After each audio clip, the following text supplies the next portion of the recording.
Aujourd'hui, on est sur le site Natura 2000 du Grand Parc de Miribel-Jonage.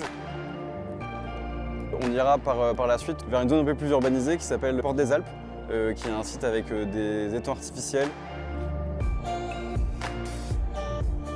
Aquacrypta, c'est un projet d'atlas départemental qui est basé sur 2 grands axes. Le premier axe, c'est un axe d'amélioration des connaissances de 3 groupes d'espèces qui sont les libellules, donc on appelle ça aussi les odonates, les donacies, donc des coléoptères aquatiques, et les caracées, donc des algues d'eau douce. Et le deuxième axe, sur un axe un peu plus d'action, où cette fois-ci on va agir un peu plus concrètement via des projets de renaturation, donc la création de mares, des revégétalisations d'étangs par exemple, et aussi via l'implication un peu plus directe des citoyens dans le projet. Donc les atlas sont des outils scientifiques qui visent un peu à recenser toutes les espèces présentes sur un territoire donné. En fait, c'est une première étape vers la création d'outils de protection ou bien d'évaluation de leur état de conservation. Donc pourquoi les zones humides? C'est assez simple. En fait, ce sont des espaces naturels qui ont été menacés par le passé et qui continuent de l'être avec les grands changements de pratiques agricoles et la révolution industrielle. Ce sont des zones qui ont été largement asséchées, modifiées, polluées. Elles remplissent un certain nombre de services écosystémiques tels que par exemple le stockage de carbone, le stockage d'eau potable, la filtration de la pollution, et elles abritent une diversité assez exceptionnelle.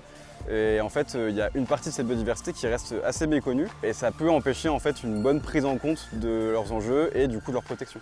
Pour l'Atlas, on se focalise sur le département du Rhône parce que c'est notre périmètre d'action.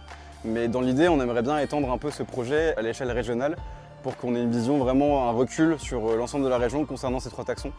Au final, ils nous permettent d'avoir une vision assez générale de l'état des écosystèmes aquatiques. En fait, ce sont des actions qui sont assez bioindicateurs, qui reflètent assez bien la qualité des habitats naturels des zones humides.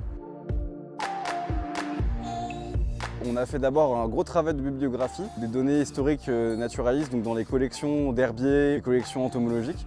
On a donc du coup des campagnes de prospection, de mise à jour du coup des connaissances et de recherche de nouvelles stations, par du coup les bénévoles qu'on va être amené à former et par les salariés, donc des écologues. Donc le projet Aquacrypta, il est porté par France Nature Environnement Rhône. On est soutenu par des entreprises, des fondations privées ainsi que des collectivités locales. L'impact du projet, ça va être premièrement une amélioration des connaissances naturalistes à l'échelle du département et ce qui va en fait ouvrir la voie à des politiques de conservation, la création de listes rouges ou l'intégration des taxons à par exemple la liste des espèces protégées.